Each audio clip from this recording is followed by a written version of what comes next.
Hello. Welcome to Lesson 13 of our Counting on Grace unit. Counting on Grace, by the way, is brought to you today by author Elizabeth Winthrop. We are going to read chapters 25, 26, and 27 today. Please pay close attention or read the book on your own, but make sure to answer the questions when you are done with these three chapters. Thank you.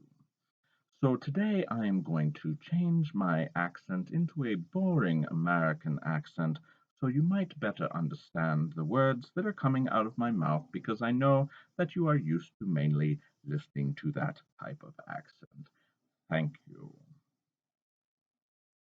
Chapter 25. Teacher. Mamere is trying to learn herself reading. I catch her at it, running her fingers over the letters on the stove. That's an A, I say, and she snatches her hand back like it was burned. Adeline starts with A. The whole thing says Acme Charm Newark Stoveworks Chicago, but I don't confuse her with all that. I don't know what it means myself. I pick her finger back up and run it over the E in Acme. The E is in all our names: Delia, Grace, Henry, Adeline, Joseph, even Pepe. She points to the C. What's this one? That's a C, for creel, carding, combing. I'm thinking as fast as I can. Claire. She gives me her steady look. It comes right before D, for Delia, doffing, and right after B, for bobbins, boy, belt. What's this last letter? M, for Mamere. It gets to be a game between us. Suddenly she's finding letters all over the place where she's never seen them before. The frames got names on them down near the gearboxes. They say Fails and Jenks, and I tell her the letter J is the same one that starts the word Joseph, which is Papa's name. When I bring home supplies from the store, she picks out the different letters on the sacks and packages, and I read her the words: flour, sugar, matches. Pretty soon I see her lips moving all the time, but she ain't praying. She's saying the alphabet.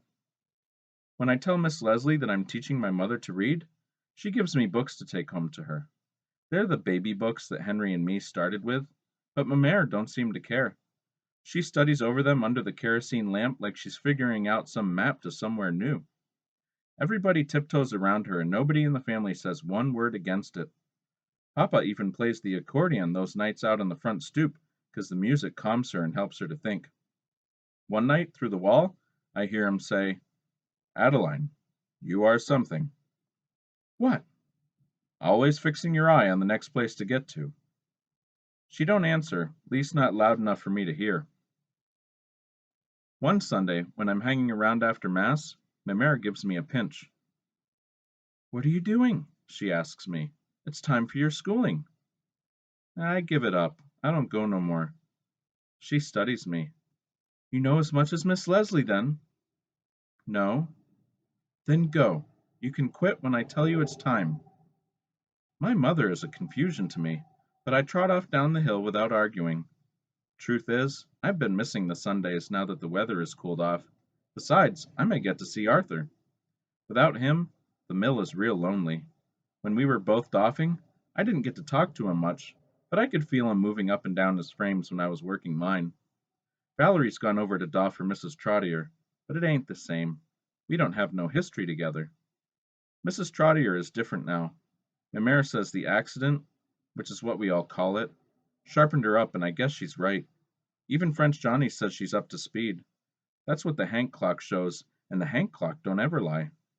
I hear her snapping at Valerie and hurrying her along. I expect it's so she can get home to Arthur. Maybe she's thinking that if she keeps up her numbers, nobody will bother her about Arthur being back in school. Miss Leslie talks all over town about what a help Arthur is with the little kids, but she's not fooling me. I know Arthur just sits in the back and reads to himself like he's always done. He's the only big kid left in there. Even Thomas got a job with the farmer upstate who don't care about his twisted foot, long as he can get about the place and work the horses. Papa says farming work ain't so precise as mill work. You can do it at your own pace with no Hank clock counting. Arthur's hand is still healing. It don't look so raw, but nobody sees it much because he keeps it hidden up inside his shirt sleeve most of the time. So I go down the hill to school like my mare told me to, but when I get there, the room is empty. Of course, Miss Leslie don't think I'm coming back, and Arthur don't need to go to school on Sundays. He's there now all the other days, getting ahead of me. The latch lifts easy. For some reason, she didn't lock up. I go into the empty room. I ain't so bad being in the place by myself. I settle down at my desk, and since nobody's there to watch, I practice writing with my left hand. I love the way my pencil scoots across the page and fills it up fast. I'm copying over a page from my fifth reader. It's a poem called Nathan Hale, and I know Arthur would like it because it has soldiers and drums and flags in it. When the door bangs open, I almost fly off my seat. "My Lord, Grace, you startled me," says Miss Leslie. "I didn't expect you to be here, but I am glad to see you. We have word from Mr. Hine." I'm busy hiding the paper so she don't notice the way my letters are leaning, but she's not paying me no mind. She bustles around the room carrying a big yellow envelope. "Arthur's coming," she says. "He's right behind me." Soon enough, we're all there, the three of us again, and I'm glad for it. Arthur don't look so sickly.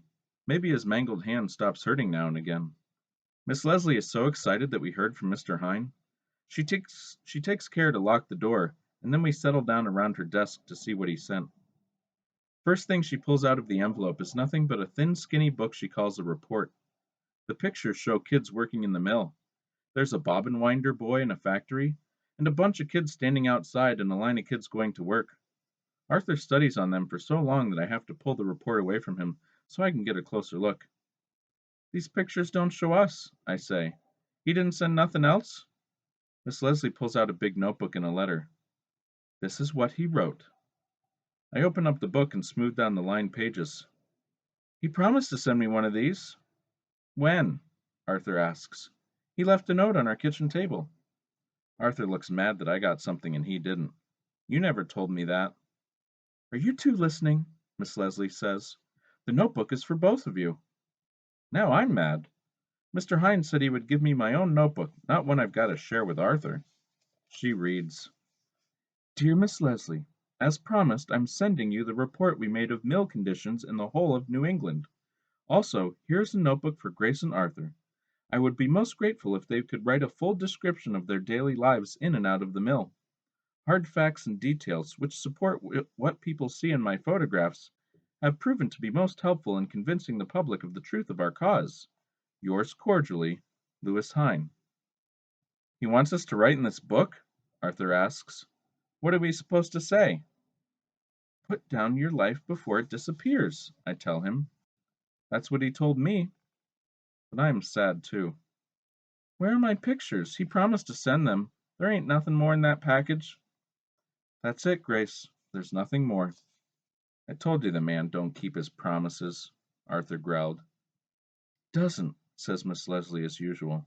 I feel sorry for her sometimes. She's never going to change the way we talk. "Doesn't keep them," interrupts Arthur with an itch in his voice. "I'm not going to write down one word for him." Miss Leslie and I don't look at each other and don't say nothing right away, but we know what Arthur's thinking. He's worried about writing with two fingers missing. Suddenly I get an idea. I open to the very first page of the notebook. "Well, I'm going to do it," I say. "Watch me, Arthur." I put the pencil in my left hand and write at the top of the first white page, "The life of Arthur Trottier as told by him to Mr. Lewis Hine." All three of us are watching that hand of mine skimming across the paper as if it's got a life of its own, the letters coming out easy and leaning forward like they're running along to catch up with what I'm thinking. "Arthur Trottier is 12 years old. He was born on December 7th, 1897, says Arthur, and I write it. Something don't look right. Miss Leslie tells me, "The 18 needs a G in it, Grace." "You're writing with your left hand," Arthur says out of the blue like he's been studying for a while on what's different about me. "It's easy, Arthur," I say. "That's your strong hand. Of course it's easy for you." He's right. Arthur didn't lose no brains when he lost his fingers. But I keep going. "We're starting at the beginning. Arthur was born in Canada," I write. "He moved to America when he was 4." I bet Miss Leslie is itching to change the pencil into my right hand, but she keeps quiet. Finally, she says, "Your letters are nice and even, Grace. Writing with your left hand. I wouldn't have expected that." We're both tiptoeing along, pretending we ain't one bit interested in Arthur. "Let me try," he says, and pulls the pencil out of my fingers. His poor sorry right hand comes sliding out of his sleeve like an animal poking its nose from behind a bush. I push the notebook over to his side of the desk. The thumb and the finger take hold of the pencil fine, but when Arthur tries to make the first letter, the pencil flips sideways. He tries 2 more times, but there ain't nothing but space where there ought to be those backup fingers, helping to fix the pencil in its proper place. Miss Leslie sets it up in Arthur's left hand and curls the fingers around it. He makes a funny backward A, then an R. "It takes a while to get used to," I tell him. "Grace should know," Miss Leslie says in this quiet voice. "According to her, I've been making her use the wrong hand ever since she started writing." That's right, I think, but I keep my mouth shut. She's saying she's sorry in her own way. That's good enough for me. By the time Arthur gets through his name, his face is all sweaty. He throws down the pencil. "I can't do it." "It will take practice," says Miss Leslie. "It's as hard as learning to walk again. Meanwhile, Grace will be our scribe." "What's a scribe?" "The person who writes down the story." Imagine that. Me. Chapter 26. Mail for Grace. There's an envelope sitting on the kitchen table waiting for me when we come in from the mill one night. "What's that?" Mamere asks. "Mr. Dupree give it to me," Henry says. "Mail for Grace." "For Grace?" asks Delia. Everybody stares at me like I'd done something wrong again. The only mail we ever get is from family in Canada. They don't write much. Nobody ever wrote me a letter before. "It must be from Mr. Hine," I say. So see, Arthur, he did keep his promise.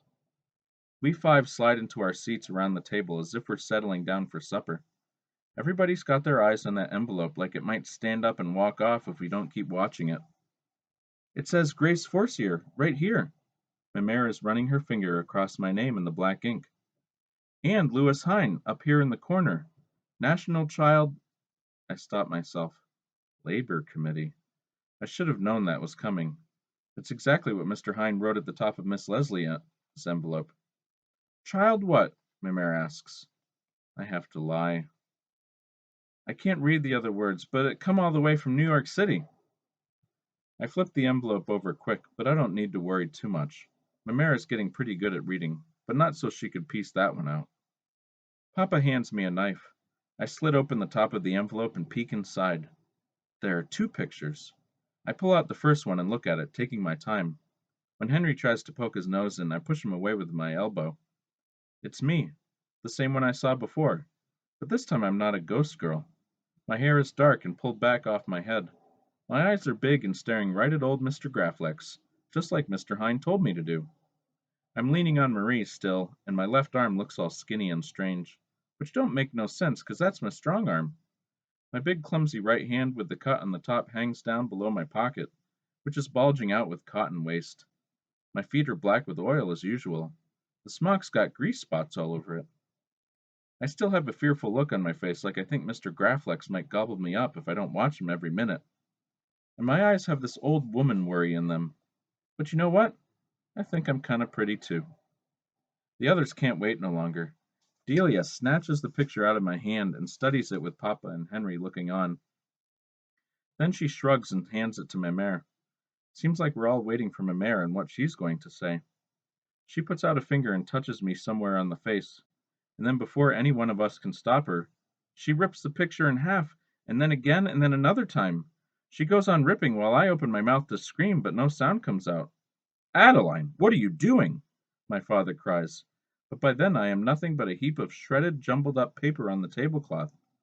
A piece of my leg is sitting on top of 3 of Marie's bobbins.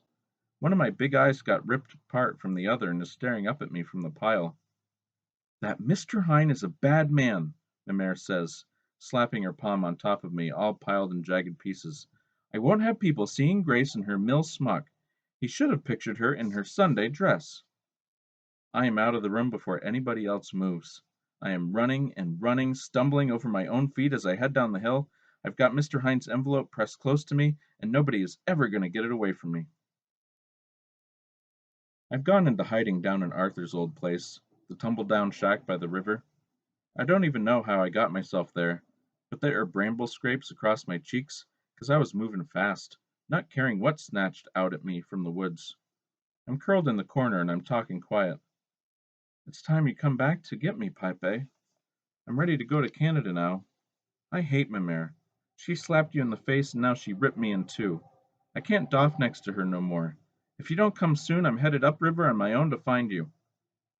Someone is saying my name and I start up, but it's not Pepe's. It's my father's voice calling. If I sit quiet, he'll go away. I'm wrong. He keeps getting closer. You hear, Grace? I don't speak. I don't move. The door scrapes open past all the summer growth that's pushed up through the rotten floorboards. Papa lifts the lantern high so the light makes its way to me. It's time you come home now, Grace. I shake my head, but I know he's right. I just don't intend to go easy. He puts a hand to his back, the way he always does when he's changing positions. Then slowly he squats down next to me. There's something more in that envelope. I nod. What is it? I don't know. There weren't no light to see. Let's take a look. I stare at him. I won't touch it, I promise. You can hold it the whole time. He puts the lantern down next to us on the ground, and I pull out the last thing left in the envelope. It's the picture of me and Arthur. This time there's nothing scared about me. It looks as if I'm ready to punch Mr. Garflex right in the middle of his sliding eye. I'm side by side with Arthur with his big old ears flapping and his elbow sticking out. His chin is lifted like he's trying to look older than he is. His hands are resting easy, thumbs caught in the corners of his overalls. You can see all his fingers. Well, don't you look like something? My father says, with a wondering sound in his voice. That's my Grace. I'm kind of pretty, ain't I, Papa? I don't know much about pretty, but you do look like someone to be reckoned with. You get that from your mother. Don't tell me that, I cry. Don't. He lays a hand on my arm. Your mother's always been a fighter. Sometimes she strikes out without thinking first. Like the time she slapped Pepe. Yes, that too. I miss Pepe. I pretend he's coming back, but I know he ain't. Papa nods. Your grandfather was a proud man, he says. Your mother, too. She doesn't want people looking down on us, Grace. But that don't give her the right to tear me up like that, I think. I don't say it. When he gets to his feet, I go along with him. I keep my hateful thoughts to myself, but it don't mean they're gone away. That night, after everybody's asleep, I hide my picture with my notebook behind the bureau. Nobody will think to look there. Chapter 27. Monsieur Dupree. If Mamère is sorry about ripping me into pieces, she don't act it. She's harder than ever on me at the frames. I do what she tells me, but inside I am burning up. I'll make sure nobody ever sees me in a mill smock picture again, 'cause I won't be wearing one for much longer. I'll find some way to get myself out of this mill. It won't be Arthur's way, 'cause I need all my fingers for my writing. But no matter what, I'm going to leave Mamère to do her own doffing. Then what will happen to her hang clock numbers? One day I'm walking out of the mill right on the heels of Mrs. Trottier when French Johnny calls her aside. Boy healing well, I see, he says.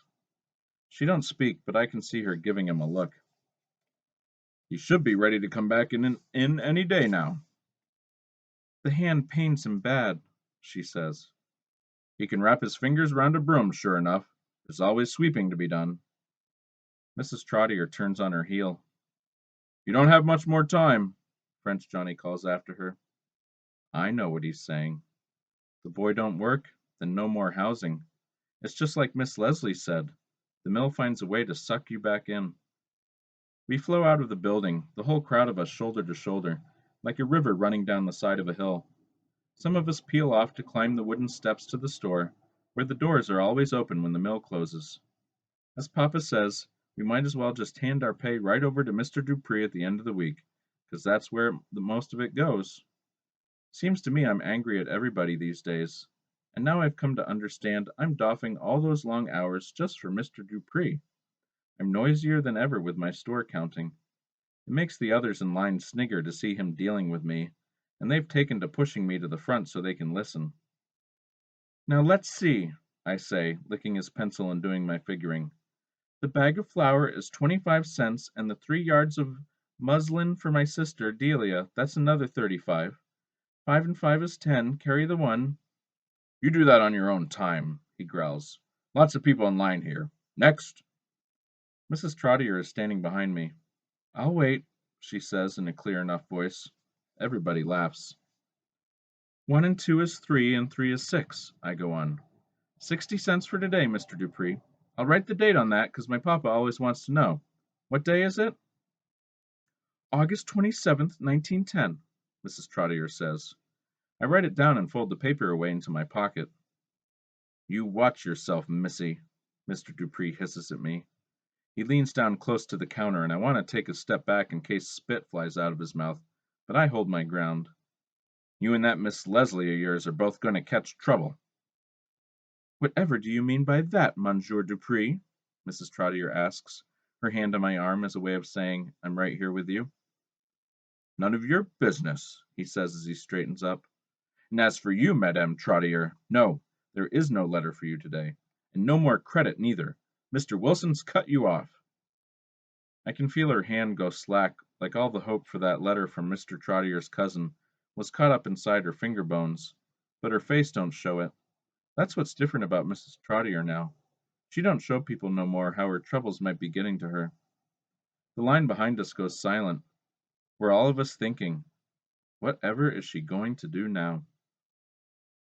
What do you need, Mrs. Trottier? I ask in a big loud voice before I can stop myself. You can put it on our bill. We're close to paid up. There's a stirring in the room. People are not talking yet, but they're thinking. Mr. Dupree, you put a sack of her flour on my bill, barks Mr. Donahue from behind us. My boy Thomas is bringing in good money from the farm. She can have some sugar on me, calls Mrs. Valley from the back of the store. Some more voices start calling out as if suddenly we all fell into such a miracle time of good fortune that we're richer than the mill owners. Mr. Dupree's got his hands up and he's yelling for quiet, but it ain't doing no good.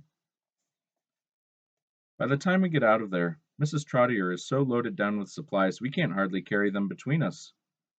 Lord Grace, what do I owe all those people? Don't worry, I put it down, I tell her. It's here in my pocket. Mr. Dupree had no choice but to give her what she asked for, and Mrs. Trottier made me keep the records. I never had to write so fast and add so much in my head. Mr. Dupree's pencil was worn down to nothing by the time I got done. When I tried to give him back that little stub of a thing, he waved me out of his sight like I was a fly he'd just as soon squish. I don't think nothing like that ever happened before in the store. Maybe now people will stop thinking that bad luck is a sickness you can catch. When I opened the door to our kitchen, figuring on how to tell them what I'd done, there is such a commotion of noise that nobody even sees me standing there. The mare and Delia are dancing around arm in arm, and Henry's banging a pot in time to my papa's tune on the accordion. What's going on? I yell. Papa got his old job back, Henry calls to me. Loom fixer again, starting tomorrow. Don't take me long to join in. Loom fixer brings in the top pay in the mill. Now the store bill really will get paid off in no time. Well, I hope you enjoyed the reading today. I hope you enjoyed Counting on Grace, chapters 25 through 27. Please make sure that you answer your questions in your Google Classroom assignment. Make a great day.